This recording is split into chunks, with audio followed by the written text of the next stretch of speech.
नमस्कार, NMF news देख रहे हैं आप। मैं हूं आपके साथ अभिषेक पुंडीर। देश के प्रधानमंत्री नरेंद्र मोदी 2 दिनों के संयुक्त अरब अमीरात के दौरे पर गए हुए हैं, जहां उन्हें जलवायु सम्मेलन में हिस्सा लेना है। यूएई में हो रहे इस अंतर्राष्ट्रीय सम्मेलन में भारत के अलावा दुनिया के कई बड़े देशों के प्रतिनिधि शामिल हो रहे हैं। 30 नवंबर से 12 दिसंबर तक होने वाले इस अहम सम्मेलन में शामिल होने के लिए पीएम मोदी समेत दुनिया के कई नेता तो पहुंच रहे हैं, लेकिन इस सम्मेलन को लेकर एक नया विवाद अब शुरू हो गया। क्या है विवाद, इस रिपोर्ट में देखिए।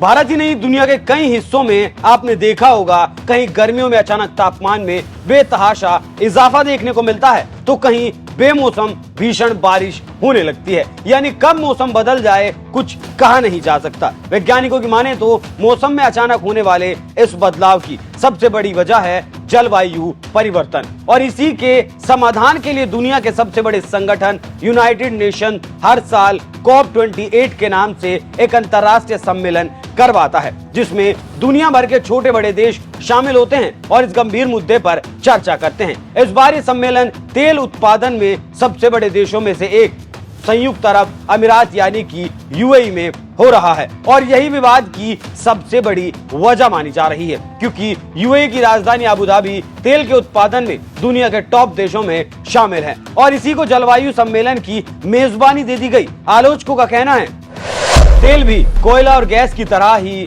जीवाश्म ईंधन है। ये भी जलने पर ग्रीन हाउस गैस रिलीज करता है, जो जलवायु परिवर्तन की सबसे बड़ी वजहों में से एक है। ऐसे में दुनिया भर में तेल के रूप में पहचान रखने वाले देश को इसकी मेजबानी कैसे दी जा सकती है। यूएई को मिली समिट की जिम्मेदारी को लेकर हो रहे विवाद को सिर्फ यही एक वजह नहीं है। आलोचकों का यह भी कहना है सुल्तान अल जाबेर को इस समिट का अध्यक्ष बनाया गया है, और वो खुद कई ऑयल कंपनियों के चीफ एग्जीक्यूटिव हैं। बीबीसी की रिपोर्ट के मुताबिक ये कंपनियां ऑयल के प्रोडक्शन को बढ़ाने की योजना बना रही हैं। ऐसे में कई ऑयल कंपनियों को लीड करने वाला इंसान कैसे इतनी महत्वपूर्ण समिट का नेतृत्व कर सकता है। केन्या के क्लाइमेट जस्टिस ऑर्गेनाइजेशन एरिक जुगुना का कहना है कि जाबेर को अपने पद से इस्तीफा दे देना चाहिए। जलवायु संकट को रोकने के लिए की जाने वाली समिट को जीवाश्म ईंधन का उत्पादन करने वाला सीईओ लीड कर रहा है। ये गरीब देशों की पीठ में छुरा घोंपने जैसा है। तो वहीं अभियान समूह 350.org ने इस मामले में कहा कि यह बिल्कुल वैसा ही है जैसे कैंसर के इलाज के लिए कोई समारोह आयोजित किया जाए और उसकी देखरेख एक सिगरेट कंपनी का सीईओ करे। यूएई को मिली COP28 की मेजबानी को लेकर कुछ इसी तरह से विवाद चल रहा है। अब आप ये भी समझ लीजिए कि ये COP28 आखिर है क्या।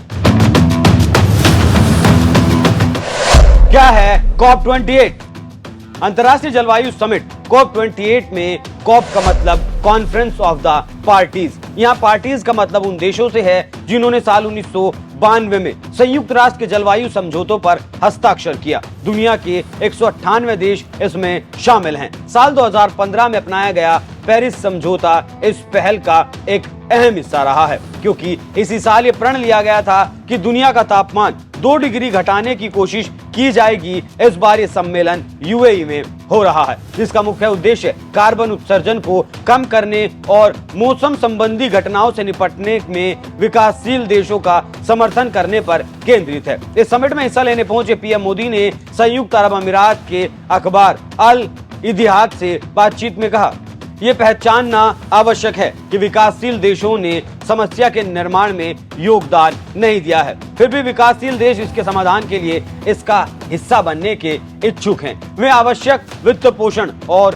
प्रौद्योगिकी तक पहुंच के बिना योगदान नहीं कर सकते। इसलिए मैंने अपेक्षित जलवायु वित्त पोषण और हस्तांतरण सुनिश्चित करने के लिए वैश्विक सहयोग की पुरजोर वकालत की है।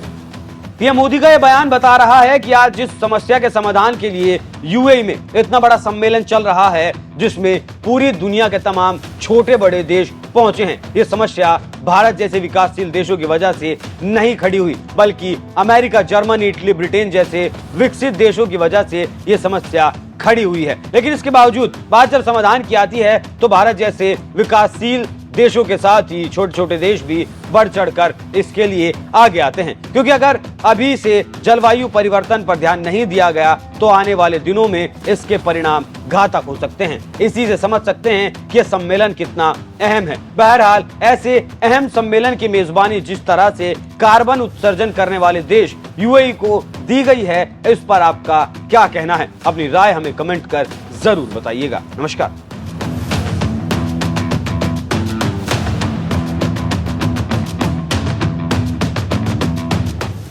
जी, निश्चित तौर पर अपने दर्शकों को बता दें कि ये ताज़ा तस्वीरें हैं और ग्रुप फोटोग्राफ है जो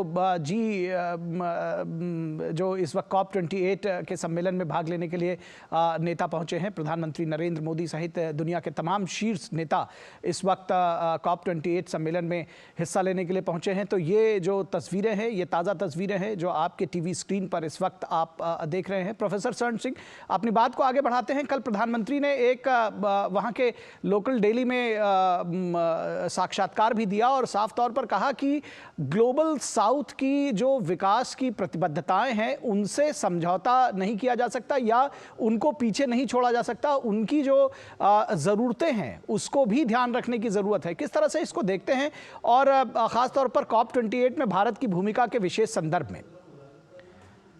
हमने देखा कि पूरे इस वर्ष में भारत की G20 की अध्यक्षता में जो सबसे खास मुद्दा रहा वो यही रहा जी कि किस तरह से पूरे विश्व को हम एक परिवार की तरह से देखेंगे और एक भविष्य की ओर बढ़ने की कोशिश करेंगे जी। और उसमें ग्लोबल साउथ को ग्लोबल डिसीजन मेकिंग के सेंटर स्टेज पर लाना बहुत जरूरी है, क्योंकि जब तक थोड़े से देश कोशिश करेंगे तो ये क्लाइमेट क्राइसिस से हम नहीं उभर पाएंगे, क्योंकि ये ग्लोबल और यूनिवर्सल, मतलब केवल मनुष्य जाति के नहीं बल्कि जीव जंतु और पशु पक्षियों और पेड़ पौधों के लिए भी इसकी चिंता है। तो क्योंकि ये चुनौती पूरे विश्व के लिए है, इसलिए पूरा विश्व जब तक इसमें नहीं जुड़ता है तब तक इसको हम सुलझा नहीं पाएंगे। और विश्व के जुड़ने का मतलब ये भी होता है कि जो विकसित देश हैं वो कम विकसित देश, विकासशील देशों की चिंताओं के बारे में तो जागरूक होंगी, पर उनकी इसके बारे में क्या सोच है, उनकी क्या रणनीति है, उसके बारे में भी वो उसको साझा करें और उसको मिलकर एक तरह से रणनीति बनाएं और आपस में तालमेल बढ़ाएं, ताकि पूरी जो कोशिश हो वो भी अंतर्राष्ट्रीय स्तर पर सभी देशों से हो, ताकि इतनी बड़ी जो चुनौती है उसको हम सुलझा पाएं। और ये बात बार बार भारत ने कही है और ठीक है, साक्षात्कार में भी भारतीय प्रधानमंत्री ने ये बात फिर से दोहराई। जी, हमारे साथ शिशिर भी जुड़े हुए हैं COP28 सम्मेलन से डायरेक्ट दुबई से, उनसे भी जानने की कोशिश करेंगे। आज के कार्यक्रम की अगर बात करें